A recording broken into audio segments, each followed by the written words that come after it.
Hello my lovelies, I hope you're well and welcome to day 2 of this week's kind of little snippets of some yoga tips that I have. Today we're going to talk a little bit about ujjayi breath. So ujjayi breath is the main breath that we use throughout our yoga practice, and it's a really simple breath. Basically all it means is you breathe in through your nose and out through your nose, and as you breathe in and out through the nose you're slightly closing the back of the throat, and as you do that it creates a little bit of a noise, a little bit like a whisper. Sometimes I like to imagine it a bit like you're closing your eyes and you're at the beach and you can hear the waves coming up and down onto the shore, and you kind of find that rhythm with your own breath up and down through your body throughout your asanas. And the idea is that as you move into a posture you take an inhale in, and as you exhale out of posture you release. So inhaling, exhaling. So let's just try that together now. Breathing in through the nose, and then when you're ready, exhale out through the nose, closing the back of the throat. Inhaling, exhaling. Keep going, and as I'm talking to you, I'll explain a little bit more. So as you breathe, you'll be able to hear yourself inhaling and exhaling, and as you warm up, you'll be able to notice that the breath gets a little bit louder, that your breath becomes a little bit more noisier. But also you'll begin, if you're in class, noticing the people around you breathing too, and it's a beautiful sound when we're all breathing, moving and connecting at the same time.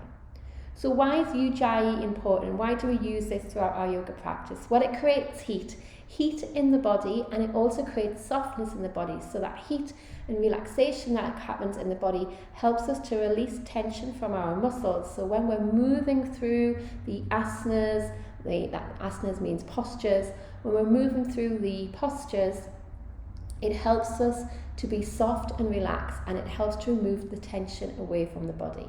If we were really uptight and maybe a little bit cold and tried to do, say for example, a forward bend, and we weren't really breathing properly, then you were more likely to be able to damage yourself, pull a muscle into yourself. But when you're using ujjayi breath and you're flowing with the breath and your body's soft, relaxed and warm, then you're less likely to injure yourself.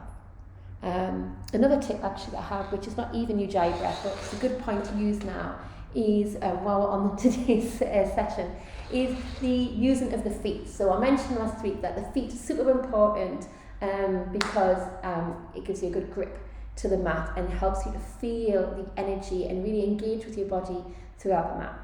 And in today's clips, I'm going to show you a clip in a second about how to do forward folds. And one of the things we'll talk about maybe next week is seated forward folds. But when you do any forward folds in class, make sure that your toes are pointing up and they're not floppy. Toes are up, foot's not floppy.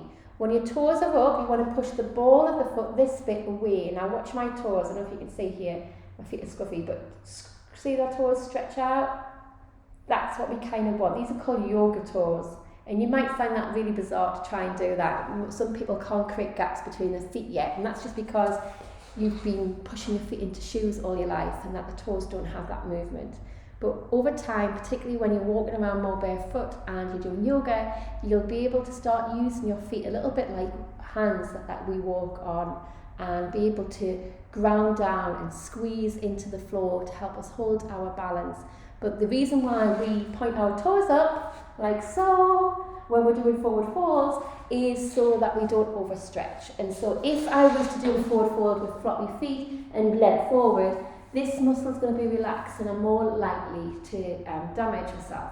But if I point the foot and pull the toes back, I can do a much easier forward fold without damaging myself and causing an injury.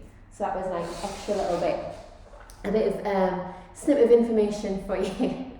So I hope that's useful. I hope you take some of those points in mind when you have practice later. And yeah, just enjoy the class. I hope you're enjoying the course so far.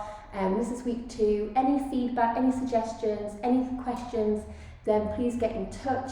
You should have my number on the Love to Yoga website, or just drop me an email in return to this.